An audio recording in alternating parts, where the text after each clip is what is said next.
So I'm going to start sharing my screen. And so today's topic, let's go big. Okay, there we go.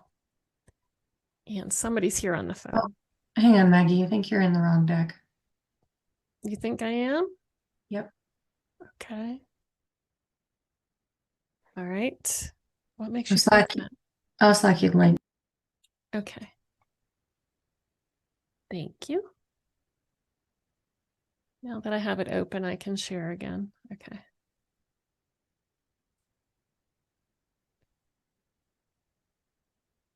All right, here we are. Oh, okay. So this one had 2 QR codes. That's how you could tell. So here is the QR code to sign up for your presentation on demo day, which is 22nd at noon. We're doing it virtually. So that also makes it a little bit less intimidating than standing up and talking in front of a bunch of people. It may be a little bit more challenging on the side of doing this sharing of decks. And so if you guys want to go over that at the end of today's session, we can do that. So today is all about fundraising. And this is part of the refine part of the program.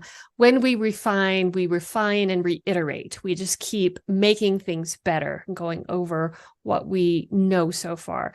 That includes making sure that we're talking to our customers and refining what we can do to improve the product to satisfy our existing customers and perhaps entice some new customers. But today is all about financial assumptions and funding. And so it does usually take cash to get your business running. Many people do bootstrap. Bootstrapping means that you are finding the funding on your own. And then as you grow, you are using your profits to reinvest into your company and to keep growing. And so in order to do that, you need to understand what your expenses are and what your cash flow is and how you can grow in a very measured way. The other sources for funding for companies, one way is crowdfunding, and crowdfunding comes with its own dangers, I would say. There is a whole process to it, and there are many different crowdfunding websites, and you should read the rules quite carefully because some of them will not give you any of the money that you've raised if you don't raise 100% of what you set as your goal. And so then what you're doing is hurting your reputation because you've promised to deliver goods and services to the people who pledged their money to you. But if you don't make that goal, then you're not going to get any money and you won't be able to provide the product or service to them. So just be really careful about using crowdfunding. Crowdfunding also has some rules around it where you should have a very large mailing list before you start crowdfunding so that you know on the first day that you launch your crowdfunding campaign, you can lock in about 30% of the amount that you're trying to raise. And the way that you can do that is by prepping that mailing list, letting them know that you're going to do a crowdfunding campaign and trying to take their temperature with your email campaign to see who is going to buy or who will pledge the money in the crowdfunding campaign. And that alone, building up your mailing list, can take a year. And so, as I said, you should be cautious and look into all the things that you need to know before you start a crowdfunding campaign. Banks do have SBA loans, Small Business Administration loans, and there may be special set-asides for Native Americans. I don't really know. What I have found, though, with the SBA loans, though, is they want you to have assets that you can put up as collateral against the loan. And so that kind of defeats the purpose for a lot of founders who are just trying to make their way in the world with this new business. Maybe they're starting it as a side hustle. And so it may not be that they have those kind of assets to get this kind of a bank loan. Okay, angel investors. Now, angel investors are they're angels because they sort of come out of nowhere and they can help you to get your business started. They're very early stage investors, but they don't actually come out of nowhere. You should, again, do research and tap into angel groups. There is quite a network of them across the country. The Angel Capital Association has a lot of these individual angel groups that are members. And so you may be able to connect with a lot of them through the Angel Capital Association. Many angels are exited founders, meaning that they have started a company and had a big success and made a lot of money when the company was acquired, or perhaps they went public. And so they're trying to sort of pay it forward by investing in other founders and giving them the leg up that they may need. An angel investor on average has about $5 million in personal assets. They do have to be an accredited investor, which means that they do have more than $1 million in assets other than their primary home. So they're not the super wealthy. They are the ones who are kind of on a mission to help other founders. When you get into venture capital, that is usually later stages of financing after the angels have invested. And it's a much more intense process. And some venture capitalists, I would say most venture capitalists, have a very poor reputation as not letting the founders know, not having an answer one way or the other. They just don't say yes and they don't say no. So they're just sort of stringing people along. So that's, if you are going to go down that route, you'll probably have more experience by the time you get to a venture round. But if, Ankara, can you put this in the chat? If it's something that you want to learn more about, there is a book called Venture Deals by Brad Feld and another fellow whose name I think is Mendelsohn. And if you decide to learn more about this, this is an excellent book. It's very dense, although it's presented in a very straightforward way.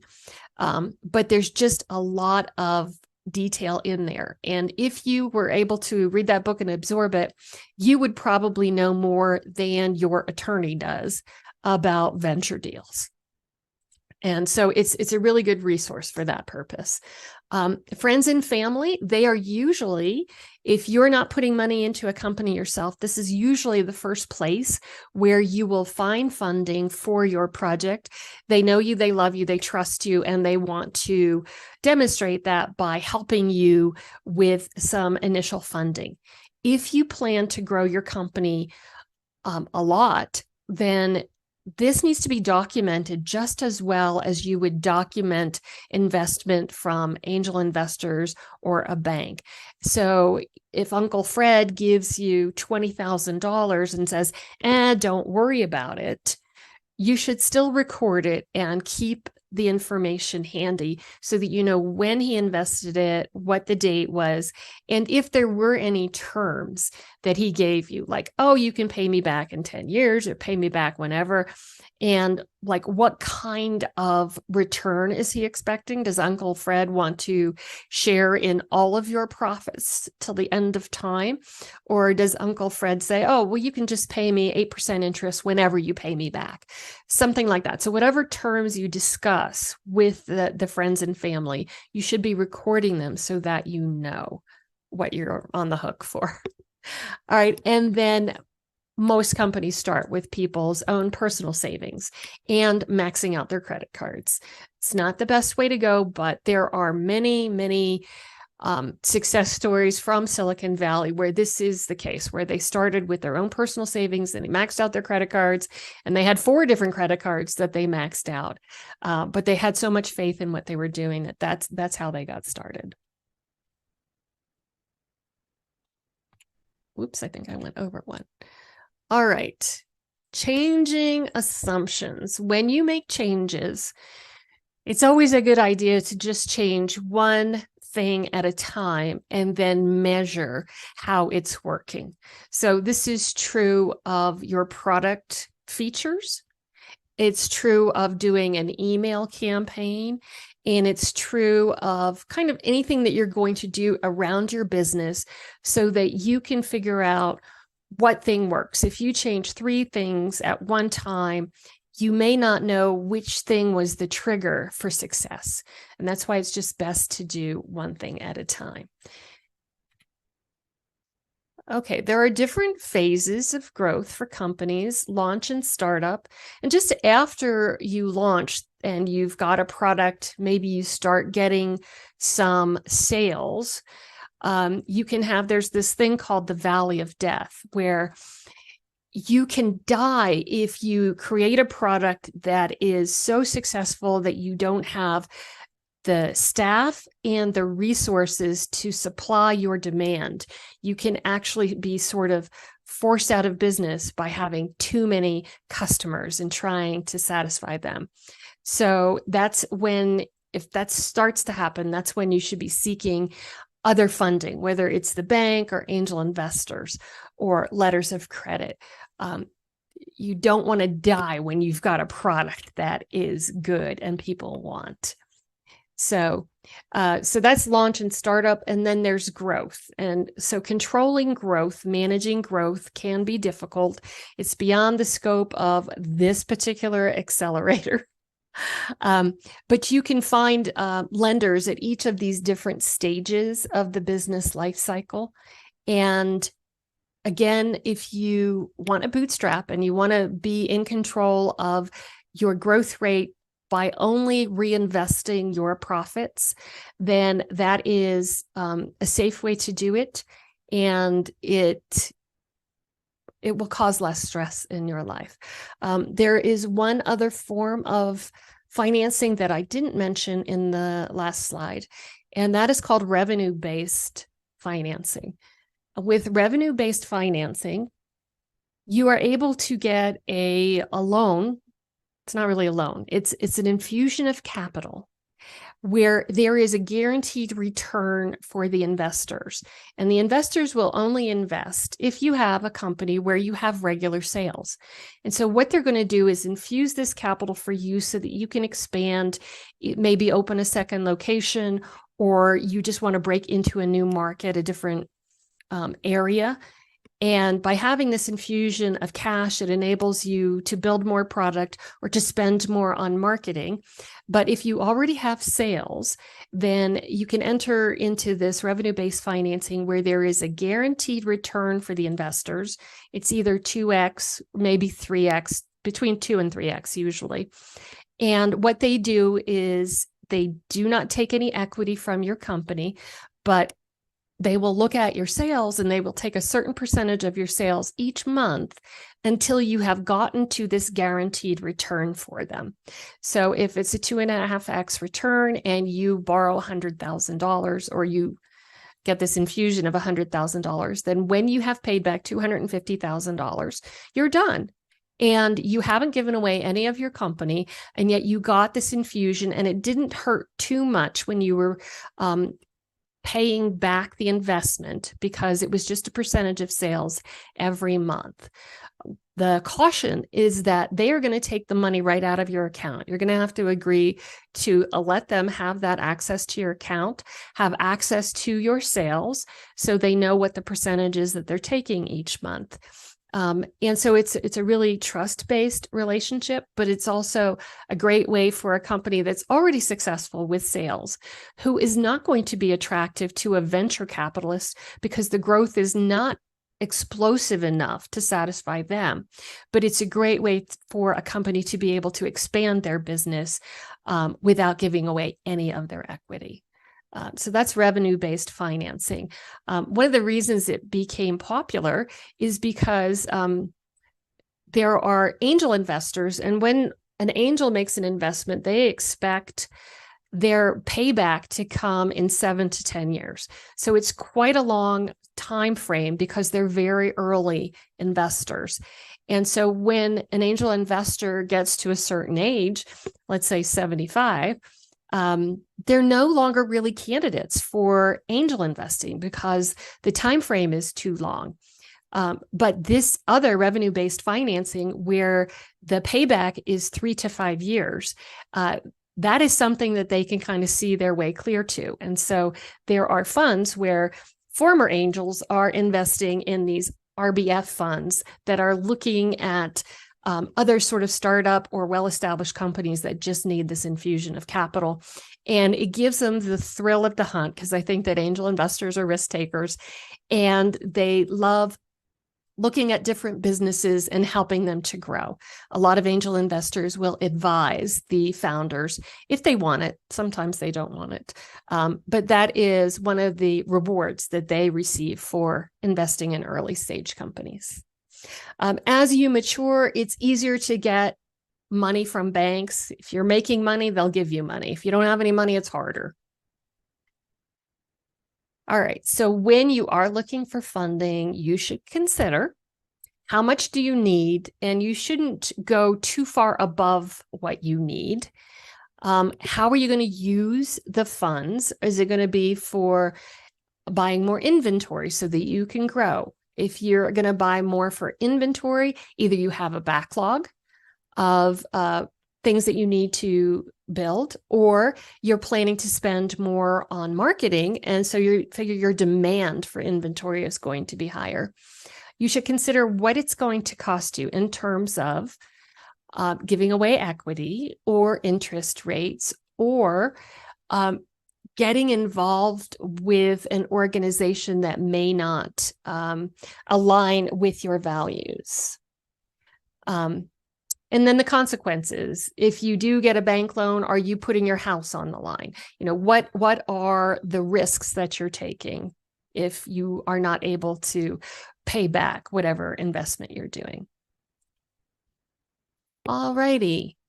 So these are the different sources do we have in here. Again, there is no revenue-based financing in here. What this slide has that's a little different from what we've already talked about is impact investing. And so there are certain funds, and they come in lots of different sizes, but there are certain funds that will invest in companies specifically because they have the same values. So there are funds that will invest in only Black owners. There are funds that will invest in only female owners.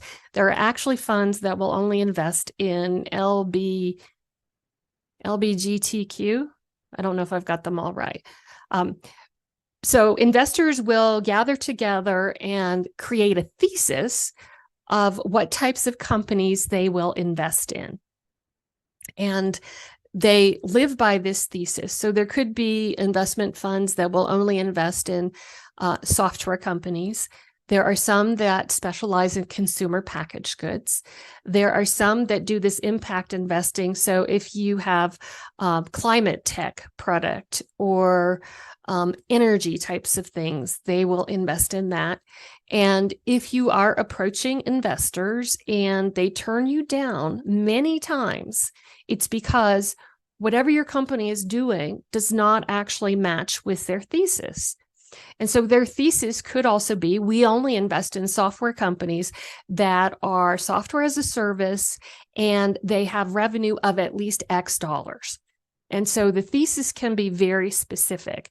And so for founders, it's important to research the people that you're approaching for funding so that you have a better likelihood of matching the thesis of the company.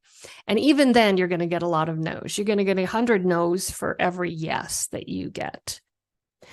All right, I talked about convertible debt. So the two basic most common startup funding mechanisms that we run into are convertible notes. They convert to equity. That's why they're called convertible notes. And they come with an interest rate and a term. So most convertible notes will be about 2 years. They may charge 5 to 8% interest. They do not usually collect the interest along the way. They just add it in to the end. So however much you took as convertible debt, say it's $1 million and they've got 8% interest, then I probably can't do the math, but then it's going to be it's going to be $1,800,000. No, 1.8. 1 million and anyway, 8% gets added into the amount of equity that they are going to take when it converts. And that just on the books. They're not actually taking any equity at that time. You have to wait for the next round of investment where you actually have a priced round. Then you understand how much your investment is worth and you get, or their investment is worth. So that sounds confusing. It's a little bit confusing. But so the convertible debt converts to equity instead of being repaid. And as I said, they add in the interest rate to that. Equity, if you do a priced round, then you're selling shares for whatever price you set, and they're getting a percentage of the company. That's a little bit more advanced. Okay. And then there's the revenue-based, which I explained pretty well. Bootstrapping is using your own resources. Okay. I've been talking about this kind of along the way, approaching funders. You should know who they are. You should understand what their thesis is. If you are going to different SBA lenders, there are different lenders that are more lenient than others. And I would suggest that the SBDC, that's the Small Business Development Centers, that we have them in the north of the state and in the south of the state. They're usually associated with universities. And they usually have counselors on staff who know who SBA lenders are that are the most favorable for different types of businesses. And it always surprised me. We had a guy up here who was really great at it, but his favorite bank to put in touch with the founders was out of Florida. So you would think, okay, maybe there's a West Coast bank, but he just liked this bank that was willing to develop relationships with the founders, understand what the founders were doing with their company, and they tried to make the loan work for those founders. So I think that they're a great resource, the SBDC, which is also a branch of the SBA. So they do talk to each other and they know about the different banks across the country and the ones who specialize in different areas like consumer packaged goods or technology or hardware. Okay. Yes. Before you were to talk to them, you would need to have an idea how much you need, when you need it by, and you should be able to tell them what you're going to use the funds for. The written business plan for SBA loans, that's important when you get into angels and venture capitalists. The pitch deck sort of summarizes what would be in a business plan. And the purpose of the pitch deck is really just to get the next meeting. And so you will have due diligence that occurs if they decide that they are interested in investing in your company. So the first thing you would receive would be a term sheet, and that is not binding. It's just a memo of what you guys discussed. I need $500,000, and for this, we're going to do it as a convertible note. So $500,000 for 2 years with 8% interest. It's going to cover what you guys discuss in terms of what the investment's going to be. And then from there, they will actually perform due diligence, which is the process of going through and understanding everything about your business. They will want to understand who your suppliers are. They will want to understand who your customers are, who your board members are, who the principals in the company are, and what their backgrounds are. You're like laying your soul open for them to inspect everything, and they have the ability to back out of whatever project you're working on if they run into something that you are not able to explain to their satisfaction. So here is what some things that are included in due diligence can be. There's a lot of stuff on here. This was for our accelerator. We were asking the founders to create all the things that you see on the left side so that they would be available for due diligence.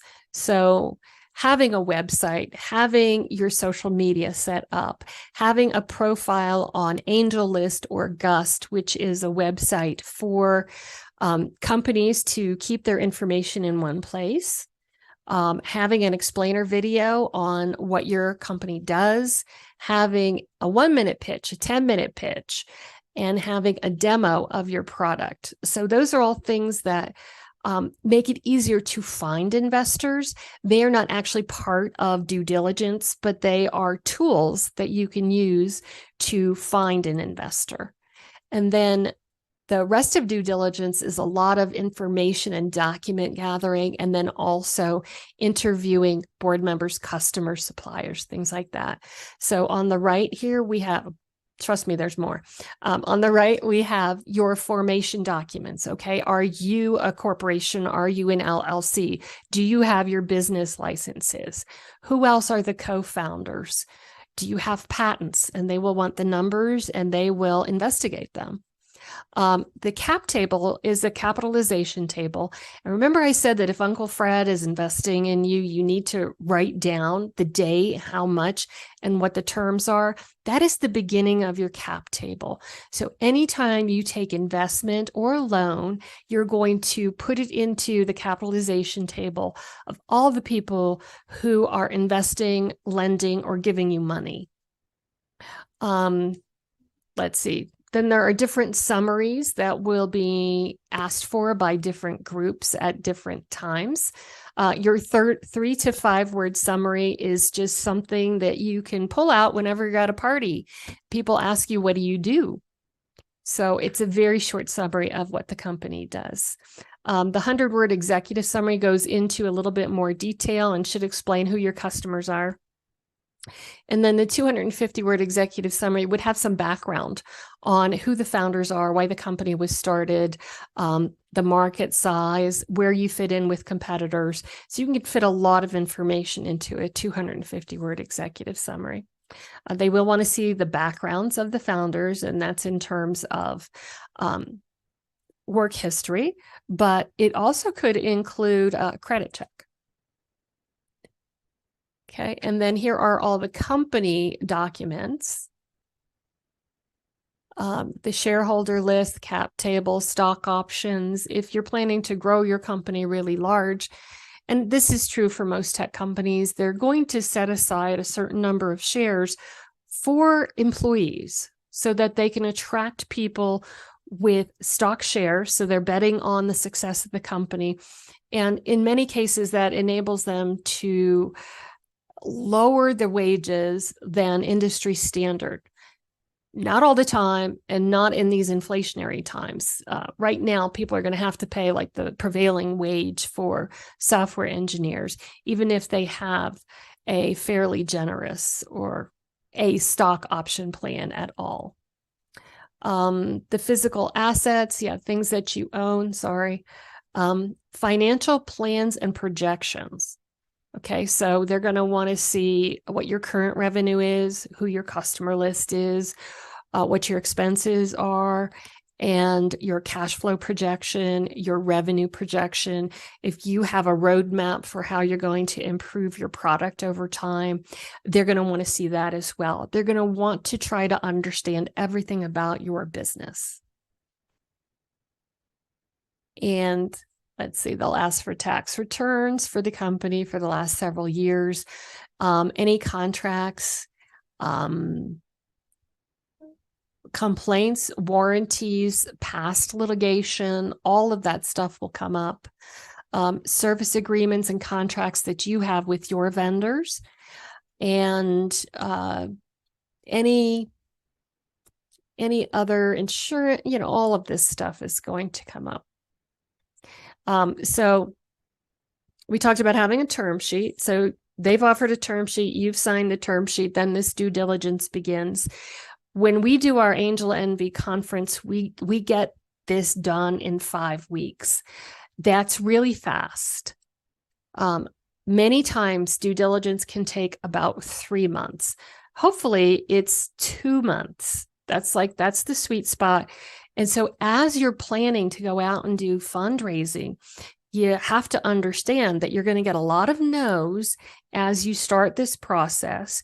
And then once you do get a yes, you may be locked out from going to other vendors, maybe. But then you're going to have this 2-month period where you're not getting any money because they're doing the due diligence. And so you just have to plan for that when it comes to cash flow. You're going to be so occupied with providing everything for the due diligence that you have to make sure that somebody's taking care of the store, like making sure that your business operations continue while you're doing this fundraising. Fundraising can be so consuming that if you don't have somebody that's taking care of the business, then the business can really suffer. And then when they get to the end of the 2 months and your sales have gone down, then they can still pull out. So you do have to plan in advance. And so the first part of most fundraising is a pitch. And we talked on Tuesday about the different slides that should be included in the pitch. This slide shows about how much time you should be spending on the different slides that'll be in your presentation. This has been modified for an 8-minute pitch. When you go into a pitch opportunity, you should know who the audience is and how long you have to make that pitch. Because if you have only 4 or 5 minutes, then you may not spend as much time as what's listed here, and you may not even cover every single topic here. You're going to have to cover the problem, the solution, what your product does, and then you should talk about the market and how you make money. The other stuff like the team and you can probably cover all of these items very quickly in a 4 or 5 minute pitch. The go-to-market portion, like how you intend to get the word out, that is not as important to include in a very short pitch. Okay, you should have an ask, even in the situation where you're not presenting to an investor.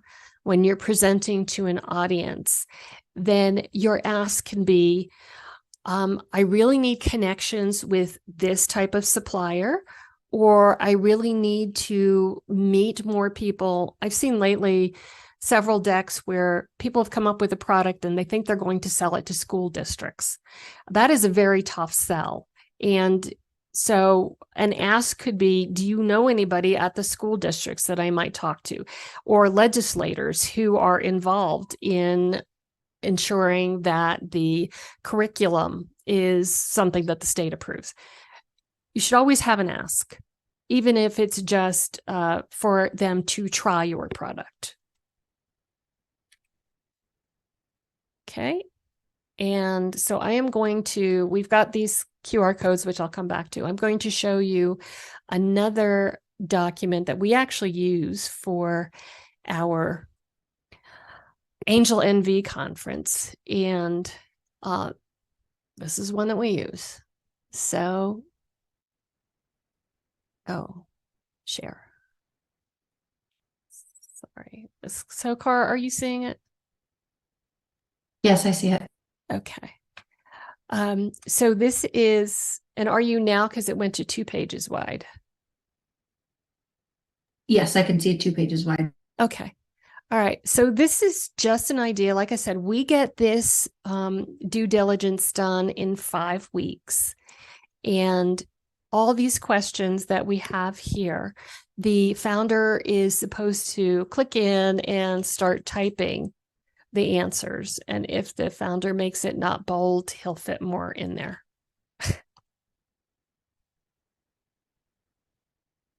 So they're going to ask more probing questions about the management team, governance.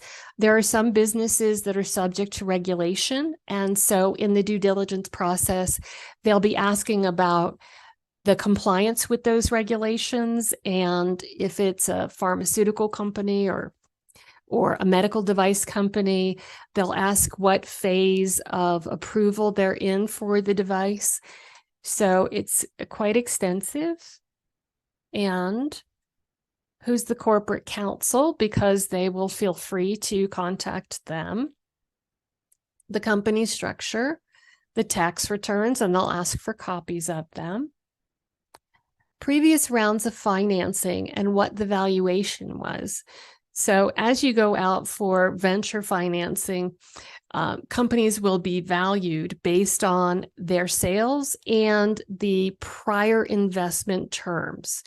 And the reason that the valuations are given is so that when people invest, they understand what percentage of equity they're getting for the amount of money that they're investing. And that's based on valuation. Controlling shareholders. I don't know if you guys know that Mark Zuckerberg and Meta, formerly Facebook, he has like 2 different structures for the shareholder and control of the shares. And so he has his own special shares. And then the public part of the company has their portion of shares. So it's like A shares and B shares. So with different levels of shares, you have to read the fine print to understand who actually has control over what happens in the company. And when a company goes public, there is a board, and the board is elected by the shareholders, and the board ensures how the company is run. So, okay, future financing needs. They ask questions about how much funding the founder thinks he's going to need before he gets to an exit. And an exit is, in most cases, it's actually an acquisition where somebody else buys the company. In few cases, it's where the company goes public and they open their shares up to large investment firms and individual investors to buy their shares, and they are then traded on the NASDAQ, the New York Exchange, or the American Exchange, or it could be in Canada too. There are exchanges in many different countries. And so the point here is just to show you how much is requested during due diligence. So these are example responses up here: business plan, corporate presentation, and executive summary. But what we actually ask for are all of these documents down here that are not in blue. And employee agreements, you may have key man, like an architectural, a software architect that you want to have under contract so that he can't go to another company and take what's in his head. He certainly can't take anything that he develops for the company for which there are patents granted, but he's an experienced engineer. And so you probably want to lock him up with some sort of employment contract. And that could be the case with other people too. So, and then we ask about the technology, the product, and their intellectual property. One of the questions that we ask is the intellectual property, the patents, are they assigned to the company or are they assigned to individuals? Because for outside investment, the investors are going to want to make sure that the intellectual property is owned by the company and not owned by a person who could take it to a different company or just stop working in the company and then demand more for that IP. So they want to make sure that it is assigned to the company. All right, supply chain. How at risk is your supply chain? What regulatory hurdles do you have to meet? And then here are the due diligence documents around IP. Anyway, I don't need to bore you with this. The point is, this is 28 pages long, and that's without any answers being filled in. So due diligence is a grind in itself.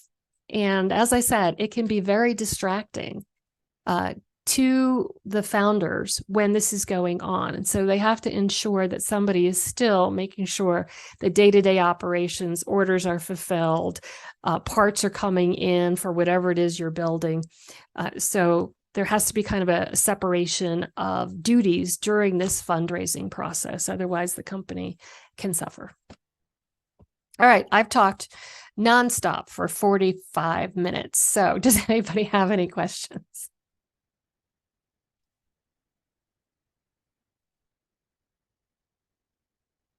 Oh, Cara, I don't have to. I see there's 5 things in chat. Is that just links? That's just me. Yeah. Yes. And so Venture Deals does say be smarter than your lawyer, because there are very special and very few lawyers that specialize in startups. And so if they do, then they will know and understand convertible notes. They'll understand term sheets, all the different terms that can be thrown into a term sheet that can be very hurtful to the founders.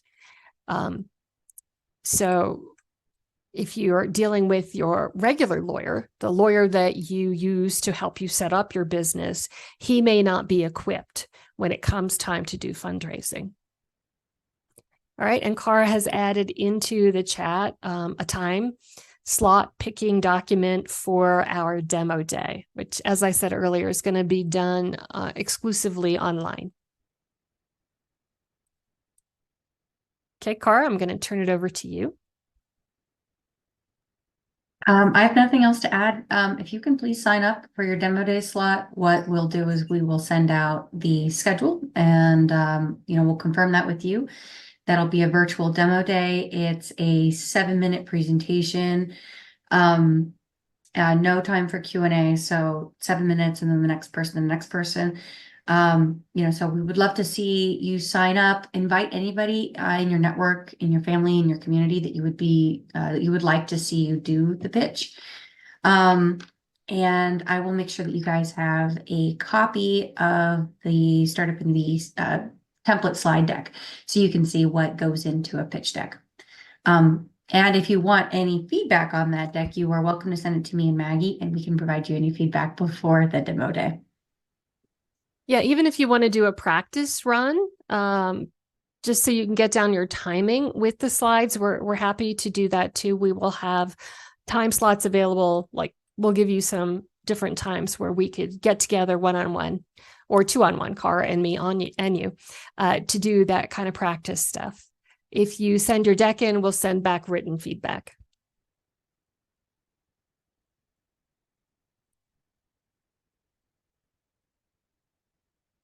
Okay, is everybody excited? Well, at least I can see Tamara's smiling. I'm excited. Yeah, Awesome. It's a fun thing. It's a little bit nerve-wracking for people who haven't done it, but this is one of those things that the more you do it, the easier it gets. And if you do decide to go out and seek funding from outside sources, this is something that you should try to get good at. Just being comfortable talking about your product, talking about the different topics that we cover, and then being able to answer questions about it. But we do not do questions when we do the demo day. So it's just really a sharing event. And it's a very supportive event. Most founders are supportive of other founders because they know what you're going through.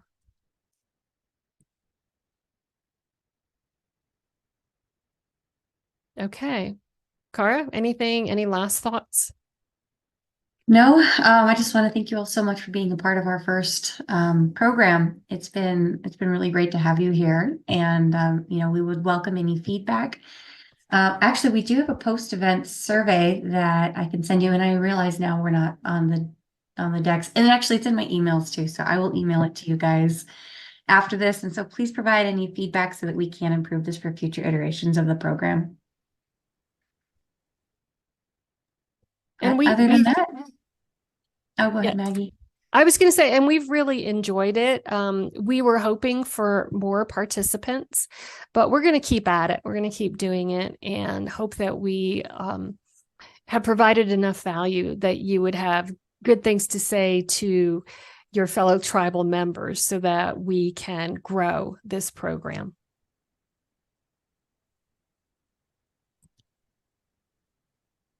Okay. Well, thank you all so much for being here. Thanks for being a part of our very first one. And good luck at Demo Day. All right. Thank you. Right. Thank you. Thank you all. Bye. Bye.